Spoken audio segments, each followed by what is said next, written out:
오늘 우리에게 주시는 하나님의 말씀은 구약성경 잠언 9장 10절 말씀이 되겠습니다. 구약성경 920면입니다. 잠언 9장 10절 말씀이 되겠습니다. 저와 여러분이 함께 합독하도록 하겠습니다. 이제 하나님의 말씀을 받들어 읽을 때에 살아계신 주님의 음성을 들으실 수 있기 바랍니다. 여호와를 경외하는 것이 지혜의 근본이요 거룩하신 자를 아는 것이 명철이니라. 아멘. 오늘은 지혜를 얻는 방법이라는 제목으로 함께 말씀 나눌 때 은혜 주실 줄 믿습니다. 성경에는 지혜가 힘보다 낫다는 구절이 많이 등장합니다. 전도서 7장 19절에 보면 지혜가 지혜자를 성읍 가운데 있는 10명의 권력자들보다 더 능력이 있게 하느니라 이렇게 말씀하고 있고요. 또한 전도서 9장 17절에서 18절 말씀에 보면요, 조용히 들리는 지혜자들의 말들이 우매한 자들을 다스리는 자의 호령보다 나으니라. 지혜가 무기보다 낫다 이렇게 말씀하고 있습니다. 여러분, 지혜가 과연 무력과 권력보다 더 대단한 힘을 갖고 있습니까? 인류의 역사가 그것을 보여주고 있습니다. 지혜는 왜 그러냐면요, 지혜는 힘도 재물도 권력도 가지고 올 수 있기 때문이죠. 그래서 지혜가 그 모든 것보다 더 낫다라고 말씀하고 있습니다. 여러분이나 여러분의 자녀가 백그라운드가 없다면 하나님께 여러분 지혜를 구하십시오. 하늘의 지혜를 얻으면 세상의 배경을 가진 자가 여러분을 이기지 못하는 경우를 보게 되는 것입니다. 모든 상황에서 하나님께 막연한 도움을 구하기보다 지혜를 구하는 것이 더 유익할 것입니다. 그렇다면 성경이 우리에게 가르쳐주고 있는 이 지혜는 무엇일까요? 그 다음 성경은 어떻게 지혜를 얻을 수 있다라고 가르쳐줄까요? 오늘 우리는 이 두 가지 내용을 바탕으로 함께 말씀을 나눠보고자 합니다. 먼저 여러분에게 질문하겠습니다. 여러분은 지혜가 무엇이라고 생각합니까? 여러분에게 있어서 지혜는 무엇입니까? 저는 주로 어떤 개념을 이해하기 위해서 반대되는 개념을 생각해 봅니다. 완전히 반대되는 개념. 그리고 거기에서 그것을 묵상하고 역추론하는 방식으로 이 답을 얻기도 하는데요, 지혜에 반대되는 개념이라고 할 때 성경에서는 보통 미련함, 어리석음이라는 표현을 사용합니다. 성경에서 미련한 자를 여러 군데에서 말씀하고 있는데요, 저는 이 미련한 자를 성경에서 종합적으로 무엇이라 말씀하고 있냐면, 자기가 멸망길로 가는 것을 깨닫지 못하는 것을 미련한 자다 이렇게 말하고 있는 것 같습니다. 그래서 시편 49편 20절 말씀에 이런 말씀이 있는데요, 존귀하나 깨닫지 못하는 사람은 멸망하는 짐승 같도다 이렇게 말씀합니다. 성경은요, 이 미련한 자를 한 치 앞만 보고 바라보는 사람으로 설명합니다. 한 치 앞도 바라보지 못한다라고 설명하고 있습니다. 여러분, 한 달 후를 내다보고 오늘 살아가는 사람과 10년 후를 내다보고 오늘을 사는 사람 중에 누가 더 지혜롭다고 하겠습니까? 물론 케이스 바이 케이스겠죠. 그렇지만 이제 성경에서는 오늘 앞에, 그러니까 언발의 오줌 누기를 하지 말라는 것입니다. 멀리 바라보고 오늘을 준비하는 삶이 지혜롭다고 말하는 것입니다. 한 가지 예를 들어보겠는데요, 한 실험을 했습니다. 조그만 방에 6살, 7살 아이들을 한 명씩 들어오게 한 다음에 접시에 놓인 쿠키 하나를 보여줍니다. 그 다음에 이 뚜껑을 덮고서 이렇게 말합니다. 선생님이 5분 후에 다시 들어올 거야.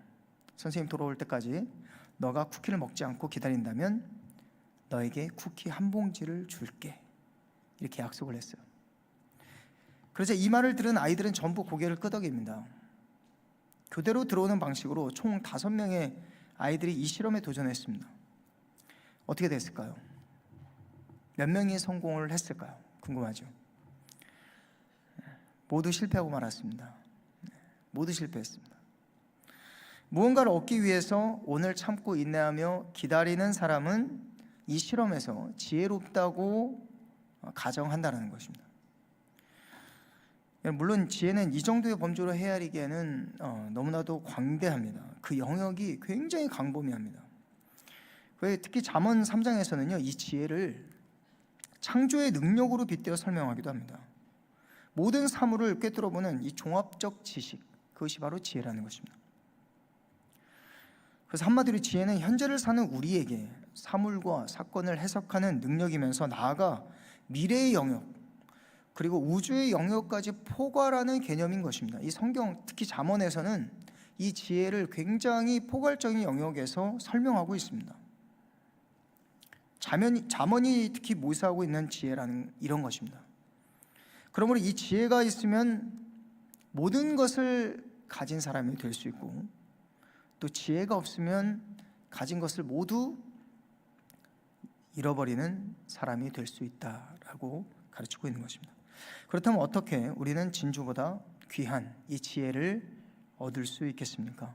오늘 잠언서와 욥기 그리고 시편 등과 같은 성경에서 우리가 이 해답을 찾아보았으면 좋겠습니다. 오늘 저는 이 방법에 대해서 5가지를 함께 나누어 보고 싶은데요. 첫 번째는 지혜로운 자와 가까이 지냄으로써 이 지혜를 얻게 됩니다. 심플하죠? 우리도 다 알고 있는 내용입니다. 잠언 13장 20절입니다. 지혜로운 자와 동행하면 지혜를 얻고 미련한 자와 사귀면 해를 얻느니라, 이렇게 말씀합니다. 대신방이 시작되면요, 단골로 들어오는 기도 제목이 있습니다. 새학년에 좋은 선생님과 친구를 만나게 해달라는 기도 제목입니다. 우리 목사님들, 전사님들 다 알 겁니다. 이 기도 제목은 빠지지 않고 들어옵니다. 여러분, 왜 이렇게 기도 제목을 줄까요? 우리는 자녀들이 누구와 사귀느냐, 누구로부터 영향을 받느냐에 따라서 인생이 달라진다는 것을 알고 있습니다. 직감적으로 알고 있고요, 경험적으로 알고 있습니다. 근데요, 여러분, 예전에는요, 내가 친구를 잘 골라서 사귀는 것이 중요하다고만 생각했습니다. 그렇게 배웠어요. 근데 지금은요, 조금 다릅니다. 쉬는 시간만 되면 나를 찾아오는 친구가 있느냐 없느냐, 그냥 그 자체가 중요해져 버렸습니다. 내가 택함을 받아야 되는 그런 시대가 됐습니다. 그래서 내 아이를 어떤 상황에서도 버리지 않고 놀아줄 수 있는 의리 있는 친구가 필요한 것입니다. 그래서 지혜로운 친구가 아니라 의리 있는 친구를 붙여달라는 기도가 여러분 솔직하게 간절한 것입니다. 그래서 친구 때문에요, 학교도 잘 못 옮깁니다. 그리고 이사도 못 갑니다. 이런 관점에서 보면요, 여러분, 요즘 쌍둥이를 낳으면요, 천군만마를 넘는 것입니다. 키울 때는 아이고 저 죽겠어요 주님, 그렇게 힘들어도 나중에는 웃을 날이 오게 되는 거죠. 왜냐하면 친구 걱정할 필요가 없기 때문이에요. 쌍둥이 자기들끼리 친구가 되면 되니까. 쌍둥이 낳은 부모님들 계시죠? 네. 낙망하지 마십시오. 고생 후에 반드시 낙이 오게 될 줄 믿습니다. 네. 쌍둥이가 없는가 봐요. 네. 아멘이 별로 안 나오네. 근데 여러분요, 이 나이가 들면은 생각이 좀 바뀝니다. 어렸을 때 친구가 있는 것만으로 충분했는데요, 그때 마냥 한 동네에서 놀았던 친구들이 별반 차이 없게 느껴졌습니다. 근데 성인이 되면서 각자 너무나도 다른 길을 가게 되는 겁니다. 굉장한 차이가 나게 되죠. 그리고 시간이 지날수록 격차가 더 벌어집니다. 어릴 때 놀기 좋아하는 친구는요, 기본적으로 미래를 준비하는 이 마인드셋이 늦어지게 됩니다. 근데 이런 친구들이 있어요. 제가 어렸을 때 함께 놀던 친구 중에, 제가 나름 이제 강남에서 공부를 했거든요. 네, 태어나서 거기서 자랐는데 그렇게 안 보일지 모르겠지만은. 근데 그때 아주 독특한 친구가 있었어요. 놀 때는 그렇게 같이 놀면서도 집에 가서는 악착같이 공부를 하는 겁니다. 성적 나온 걸 보면 알 수 있죠. 너무 깜짝 놀라는 거예요. 쟤 분명 우리랑 맨날 같이 놀았는데 어떻게 저럴 수가 있지? 어쩐지 이상했습니다. 처음에는 같이 놀다가 어느 순간 안 보이는 겁니다. 매번 그랬어요. 우린 의리 있게 끝까지 노는데 걔는 중간에 꼭 조용히 사라집니다. 저는 그 친구를 순간적으로 이상하게 생각하고 말았습니다. 근데 또 보면요, 잘 어울리지 못한다고 생각했는데 보면 또 그렇지 않아요. 친구들이랑 또 잘 노는 겁니다. 지금 돌아보니까 그 아이가 지혜로운 아이였어요. 지혜로운 아이였다. 그래서 저 아이를 이상하다 넘길 것이 아니라 나도 저 아이처럼 해봐야 되겠다 이렇게 생각했다면 제가 지금 여러분을 만나지 못했을지 모르겠습니다. 여러분, 지혜로운 자와 동행하면 지혜를 얻는다고 합니다. 근데 옆에 늘 같이 있는다고 해서 여러분 거저 지혜가 굴러 들어오는 것이 아닙니다. 동상이몽일 때가 있는 것이죠. 예수님과 3년을 따라다녔어도 결국 딴 길로 가는 사람이 얼마나 많았을지 여러분 생각해 보십시오. 저는 성경을 무심코 읽다가 요한복음 6장 66절 외우기 쉽죠? 666. 여러분, 요한복음 6장 66절을 제가 읽었을 때 멈췄습니다. 그 말씀을 묵상하는데 지나치지 못하고 깊은 생각에 잠겼습니다. 제가 읽어드리겠습니다. 그때로부터 그의 제자 중에서 많은 사람이 떠나가고 다시 그와 함께 다니지 아니하더라. 요한복음 6장 66절입니다. 하필 성경 구절이 666이에요. 그때로부터 그의 제자 중에서 많은 사람이 떠나고 다시 그와 함께 다니지 아니하더라. 여러분, 맨날 같이 놀아도 가는 길이 다를 수 있습니다. 그러면 누가 지혜의 길을 발견하겠느냐라는 것입니다. 제 이야기를 빗대어 말하면 저 아이는 왜 저래가 아니라 저 아이가 저런 이유가 뭘까? 거기에서 타당한 이유를 찾지 못해도 그냥 저 아이가 멋있어서 그냥 따라 해보는 겁니다. 제가 좋아서 그냥 저도 그대로 흉내 내보는 겁니다. 그 사람이 결국 지혜를 얻게 된다는 것입니다. 여러분 주변에 선한 영향을 끼치는 사람이 있습니까? 여러분은 그 사람 옆에 있으시기 바랍니다. 그러면 어느새 여러분도 선한 영향력을 끼치게 되는 것입니다. 이것이 지혜를 얻는 첫 번째 방법입니다. 두 번째는요, 여러 경험과 시행착오를 통해서 얻게 됩니다. 이것도 여러분이 아는 내용이죠. 욥기 12장 12절입니다. 늙은 자에게는 지혜가 있고 장수하는 자에게는 명철이 있느니라, 이렇게 말씀합니다. 경험을 통해서 얻은 지식 어떻습니까? 여러분, 경험을 통해서 얻은 지식보다, 그 지혜보다 더 확실한 지식이 있습니까? 다른 사람의 경험이 아니라 내가 직접 경험해 봤다면 여러분 자신감이 생깁니다. 두 번째는 자신감이 생겨요. 왜 그럴까요? 이보다 확실한 지식은 없습니다. 정말로 확실하고도 나한테만 있는 고유의 경험의 지식이에요. 내가 경험한 것이 성공이 아니더라도, 실패였더라도 이 분야에 있어서 나는 해본 사람인 겁니다. 내가 걸어가 본 길이에요. 한 번도 가보지 못한 사람과는 경쟁이 안 되는 것입니다. 그래서 성경은 늙은 자에게는 지혜가 있고 장수하는 자에게 명철이 있다라고 말씀하고 있습니다. 또한 시편 119편 67편입니다. 67절입니다. 고난당하기 전에는 내가 그릇 행하였더니 이제는 주의 말씀을 지켰나이다. 그렇습니다. 여러분, 경험과 시행착오는 우리에게 지혜를 가져다 주는 고마운 선물입니다. 그래서 여러분, 잘못을 하거나 실수를 하고 또 죄를 지었을 때, 또는 고난을 겪을 때 여러분 이 지혜를 찾으시기 바랍니다. 지혜를 그때 찾아야 돼요. 그 지혜는 내 미래에 꼭 필요한 지혜일 수가 있습니다. 그런데 우리는 대개 자신을 깊이 돌아보지 않으려고 합니다. 왜냐하면 더 마주하고 싶지 않거든요. 그 실패를 마주하고 싶지 않아요. 깊이 묵상하면 마음이 괴롭습니다. 빨리 잊어버리고 싶습니다. 그래서 거기에서 지혜를 발견하려고 하지 않습니다. 그건 미련한 행동이죠. 하나님 우리에게 주신 모든 고난과 역경은 물론 여러 가지 이유가 있겠지만 그 중에 한 가지는 뭐냐면 지혜를 주시기 위해서 허락한 것입니다. 믿으십니까? 이걸 믿어야 됩니다. 그래서 고난이 선물이며 고난이 때로는 유익한 것입니다. 실패가 선물이고 실패가 유익한 것입니다. 여러분이 잘 아는 에디슨의 이야기가 맞나요? 모르겠네요. 저도. 실패는 성공의 어머니다라고 하잖아요. 제가 어렸을 때 이런 적이 있습니다. 통조림 하나를 열다가요, 손을 비었습니다. 피가 나서 어리니까 아파서 막 엉엉 울었습니다. 요즘 우리 애들도 엄살이 그렇게 심한데 저도 그렇게 엄살이 심해서 엉엉 울고 참다 못해서 홧김에 어떻게 했을까요? 통조림을 엎어버렸습니다. 어렸을 때. 그 통조림 하나 때문에 이 손을 비었다고 생각하니까 너무 억울한 것입니다. 근데 여러분, 버리고 나니까 후회가 막 밀려오더라고요. 버리지 말걸. 근데 이러면 손을 비는구나, 다음번엔 조심해야지, 이 깨달음을 얻지 못했다면은 또 통조림을 깔 때 두 번째도 손을 비게 될 겁니다. 지혜를 얻지 못한 것이죠.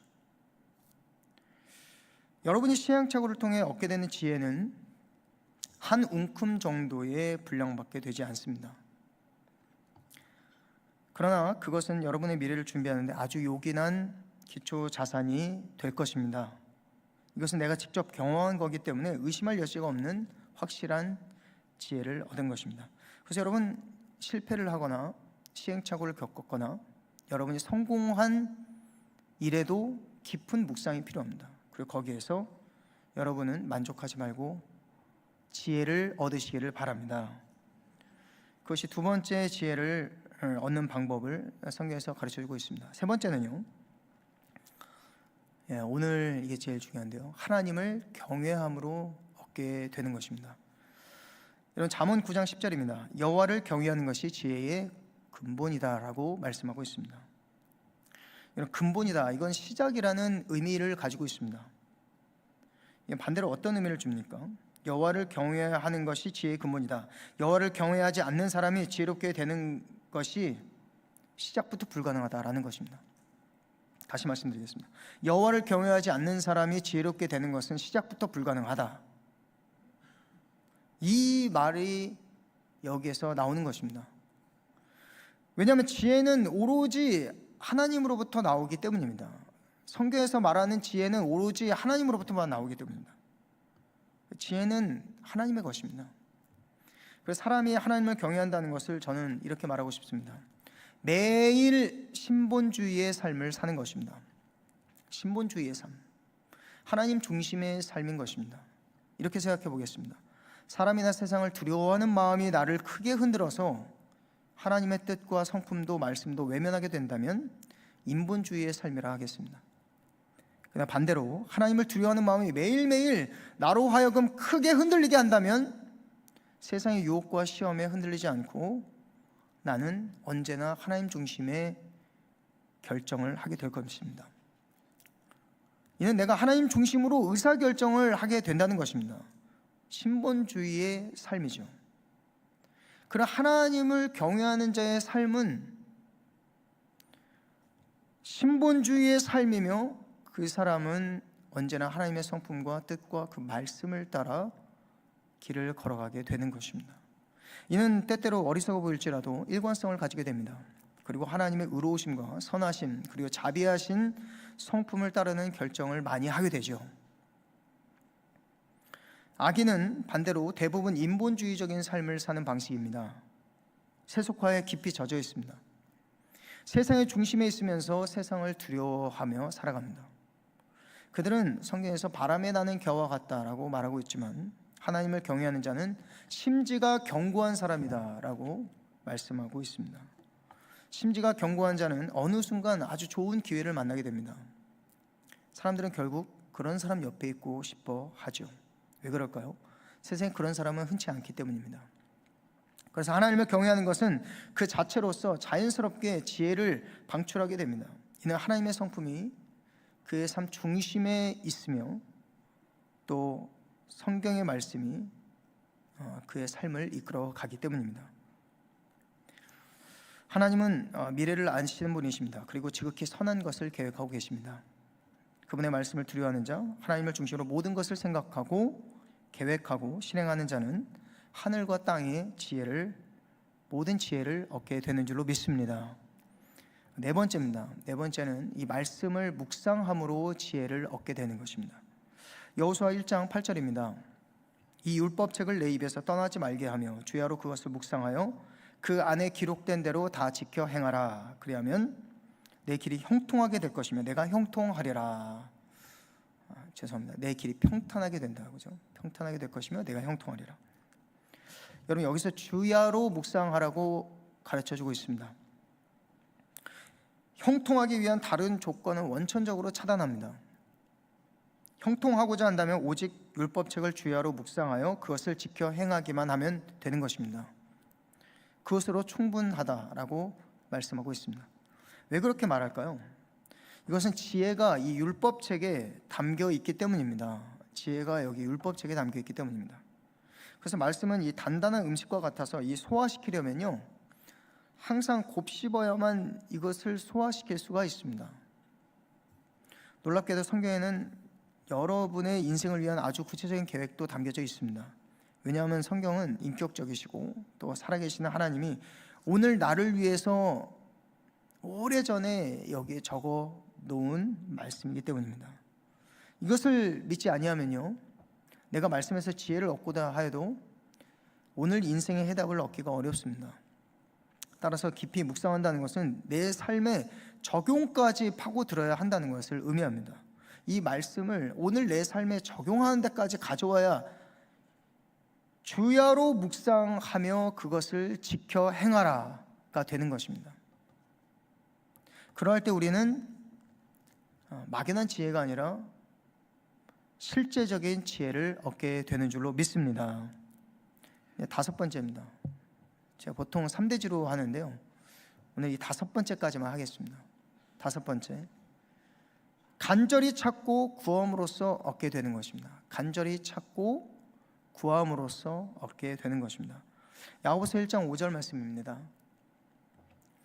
너희 중에 지혜가 부족하거든 모든 사람에게 후히 주시고 꾸짖지 아니하시는 하나님께 구하라. 그리하면 어떻게 하십니까?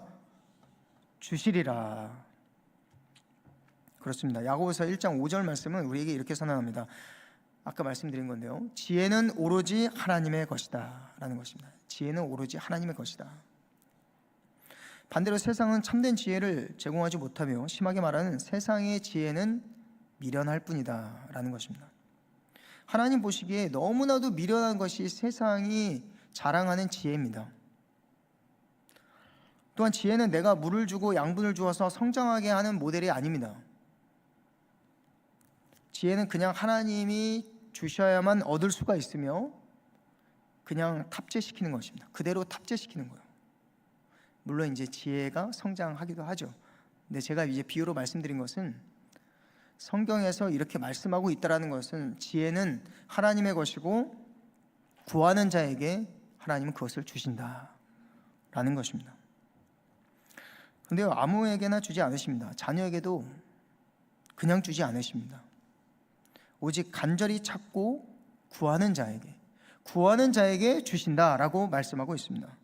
오늘 잠언 2장 3절에서 5절인데요, 지식을 불러 구하며 명철을 얻으려고 소리를 높이며 은을 구하는 것 같이 그것을 구하며 감추어진 보배를 찾는 것 같이 그것을 찾으면 여호와 경외하기를 깨달으며 하나님을 알게 되리니. 제가 조금 더 읽어보겠습니다. 6절 이하로 본문에 나오진 않지만, 대저 여호와는 지혜를 주시며 지식과 명철을 그 입에서 내심이며 그는 정직한 자를 위하여 완전한 지혜를 예비하시며 행실이 온전한 자에게 방패가 되시나니 대저 그는 정의의 길을 보호하시며 그의 성도들의 길을 보전하려 하심이라. 할렐루야. 간절히 부르짖고 찾는 자가 그 지혜를 얻게 된다는 것입니다. 그리고 그 지혜는 성도의 길을 보전하는 것입니다. 사랑하는 성도 여러분, 지혜가 부족하거든요, 하나님께 구하십시오. 그리고 간절히 찾고 구하고 두드리십시오. 그러면 하나님이 여러분의 기도에 응답하실 때 지혜로 응답하여 주실 것입니다. 여러분, 우리가 무엇을 구합니까? 여러분 막연하게 구하지 마십시오. 대부분의 상황에서 여러분이 간절하게 첫 번째로 우선적으로 구해야 하는 것은 하나님의 지혜일 것입니다. 그 지혜를 먼저 구하십시오. 하나님, 지혜를 주십시오. 그러면 그 지혜가 모든 것의 해답을 여러분에게 가져다 줄 것입니다. 이제 말씀을 정리하겠습니다. 우리가 사는 세상은 빠르고 또 정확하게 판단하고 또 즉각적으로 반응하는 것, 그런 것들이 지혜라고 말합니다. 그러나 성경은 그렇지 않습니다. 지혜는 하나님을 두려워하는 마음에서 시작되는 것입니다. 그리고 지혜는 단순히 우리가 똑똑하게 되는 것을 말하지 않습니다. 그건 한 걸음 더 기다릴 줄 알고 멀리 내다볼 줄 아는 힘인 것입니다. 세상이 한 방향으로 쏠릴 때 하나님의 사람은 잠시 멈춰서 물어야 합니다. 주님, 지금 제가 어디로 가야 합니까? 잠언 9장 10절 말씀은 이렇게 우리에게 말씀하고 있습니다. 여호와를 경외하는 것이 지혜의 근본이요 거룩하신 자를 아는 것이 명철이니라. 여러분, 지혜는 하나님을 가까이 하는 자에게 임하는 것입니다. 말씀을 붙들고 오늘의 실수에서 배우고 지혜로운 사람 곁에서 자기를 낮추고 하늘의 문을 두드릴 때 하나님은 응답하여 주십니다.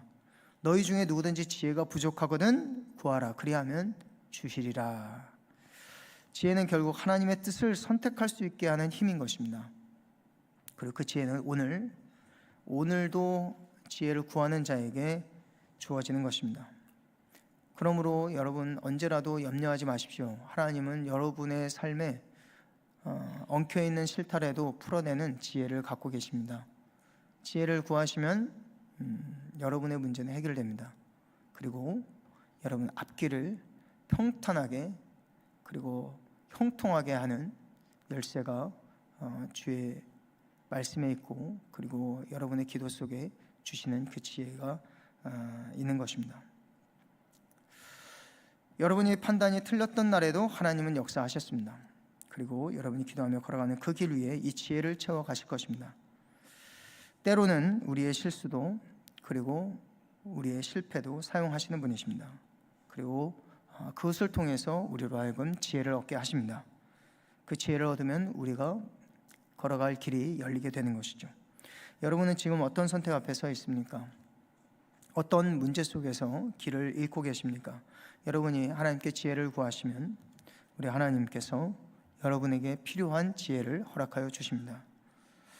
잠언에 보면요, 제가 떨쳐낼 수 없는 그런 느낌이 있습니다. 심상이 있습니다. 그것은 이 성경의 말씀을 우리에게 주신 분이 훈계하시는 아비라고 하는 것입니다. 아버지께서는요, 여러분, 부모를 업신여기는 자녀라도 부모의 사랑은 변치가 않습니다. 자식을 사랑하는 그 부모가 주는 훈계가 바로 이 지혜인 것입니다.